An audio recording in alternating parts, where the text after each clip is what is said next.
안녕하십니까, 박철웅입니다. 코로나 사태와 경제 상황, 그리고 이제 우리나라가 이제 무역에 의존한 나라인데 그 연결해서 더 나아가서 이제 부동시장도 어떻게 역할을 미칠 건지 좀 따져볼까 합니다. 더군다나 이제 가장 중요한 건 우리 저금리와 유동성, 그걸 사실은 반감시키게 돼 있거든요. 그래서 요즘에 풍선효과 따라서 묻지마 공격적이신 분들 좀 같이 고민해볼 문제라고 봅니다.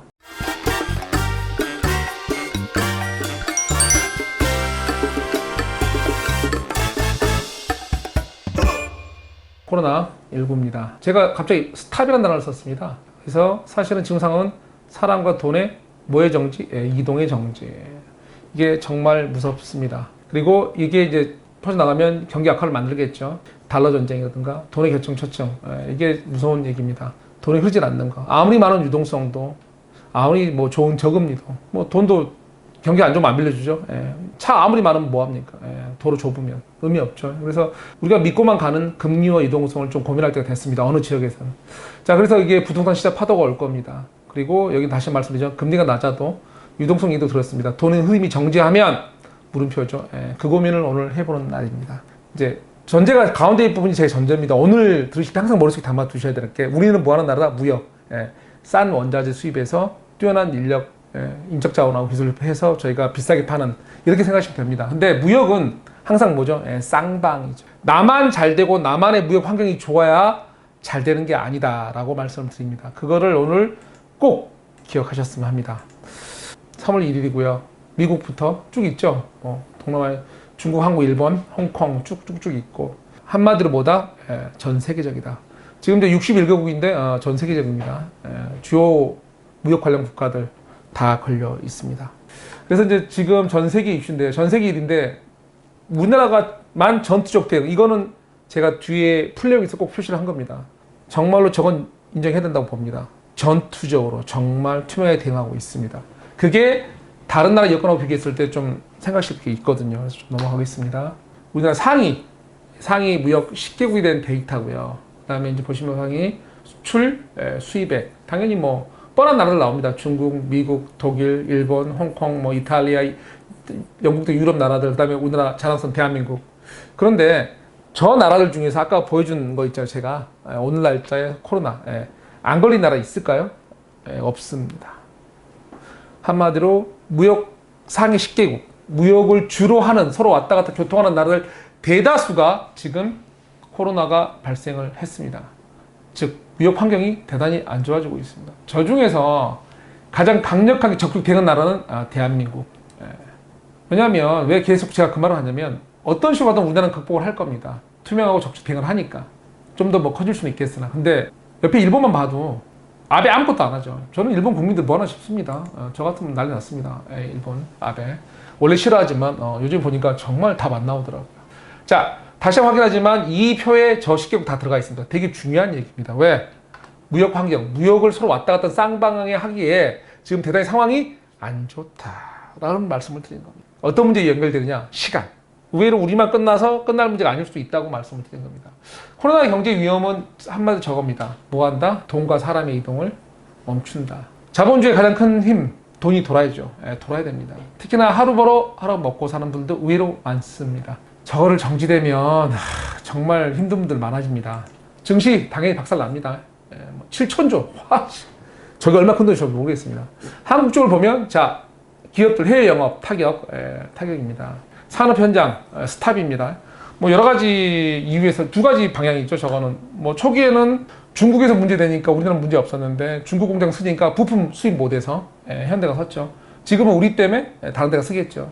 서로가 쌍방이라. 제일 짜증난 기사는 오늘 이거죠. 입국제한, 동시다발. 환장합니다. 이동을 못하고 있습니다. 무역을 주로 하는 나라에서 이동이 못한다는 거는 되게 아킬레스건. 지금 그 상황에서 팬데믹이라는 현상이 있습니다. 이거는 뭐 안 일어났으면 하는 건데, 가장 강력한, 가장 큰 등급. 어쨌든 지금 전 세계적으로 퍼져 있으니까 일어난다면, 우리는 투명하게 어떤 전투적이에 적극적으로. 근데 외국은 애매모호한 태도를 취하고 있는 나라가 많습니다. 그런 나라들 때문에 무역 환경은 나만 좋아서 끝나는 게 아닙니다. 반대편도 좋아야 됩니다. 타국의 대응을 체크할 필요가 있습니다. 뭐 코로나 대응에 대해서 우리 정부의 잘잘못은 알아서들 따지시고요. 제가 하는 말은 뭐냐면, 우리가 검사 속도가 높은 거 아시죠? 모든 걸 다 하고 있죠. 근데 왜곡이 만약 우리 같은 경우가 생기면 옆나라 일본 제가 가스실 원래 싫어하니까요. 일본부터 일본 검사 속도 일본 사람들 지금 난리 났죠. 미국 코로나 검사 400만 원, 뭐 마스크 4만 원 하네요. 와 엄청나다. 이 타국 능력, 이 타국 때문에 우리는 곧 다 정복을 해도 이 팬데믹이 일어나면 타국 대응 능력이 너무 떨어지기 때문에 옆나라 일본처럼 우리가 극복을 해도 타국 상황을 기다려야 된다. 즉 산업 상황이나 경제 상황이 쉽게 좋아질 수가 없을 수도 있다. 어느 나라 때문에? 한국 때문이 아니고 외국 때문에. 왜? 투명하지 않고 숨겨서. 정말 짜증난 상황이라는 게 이걸 말하는 거거든요. 제가 세상 살아갈 때 제일 답답한 일을 겪을 때 이런 것들 있잖아요. 어떤 문제가 터졌는데 우리가 그거 반드시 해야 하는 일이에요. 근데 또 내가 할 수도 있어요. 근데 웃긴 게 뭐냐면 옆나라 일본 일이죠. 내 권한밖의 일이에요. 우리 비용적 우리가 다 해줄 수도 있어. 아, 돈 비싸게 줘봐. 우리 의사들 뛰어나. 우리 시스템 정말 좋아. 너희 나라잖아. 그러니까 우리한테 요청을 제대로 해줘야지. 그런데도 안 하겠죠. 보면 바뀌죠. 근데 피해는 같이 봅니다. 그래서 우리나라가 무역을 먹고 살기 때문에 지금의 코로나 같은 이런 바이러스가 어느 나라의 전쟁이나 이런 것보다 정말 무섭습니다. 석유 파동보다 더 무섭다고 보는 게 맞습니다. 그래서 끝날 상황은 아닐 것 같아서 말씀드립니다. 그때도 외국 상황을 체크하시라 이 말을 드리는 겁니다. 체크하셔야 됩니다. 그래서 이런 것들이 이제 정말 경제의 핵폭탄인 거죠. 그래서 이제 하는데 제가 이제 여기서 계속 무역 스탑이라는 단어를 계속 씁니다. 정지.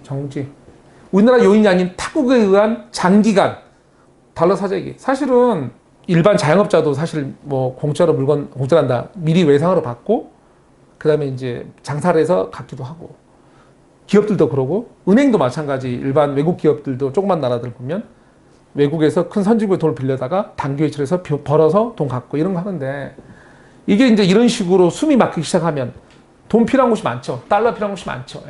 사재기 들어가죠. 그럼 환율 문제 일어나겠죠. 주식시장 계속 불안하겠죠. 금리요? 물론 우리가 금리 믿죠. 저 저금리 시장 믿습니다. 얼마나 좋아요. 유동성, 저 큰 힘이라고 봅니다. 그런데 반감되는 시장, 효과가 반감. 큰 효과가 안 나는 시장이 올 수도 있다라고 말씀을 드리는 거고 그게 이제 하나의 여파 중에 하나가 오늘 기사인데요. 금, 골드 가장 강력한 안전자산 중에 하나라고 말을 하죠. 미국 달러와 같이. 코로나 공포의 추락, 나흘째 가격 하락. 이유는 뭐다? 금마저 현금화. 이 현금화라는 단어가요. 되게 무서운 단어예요.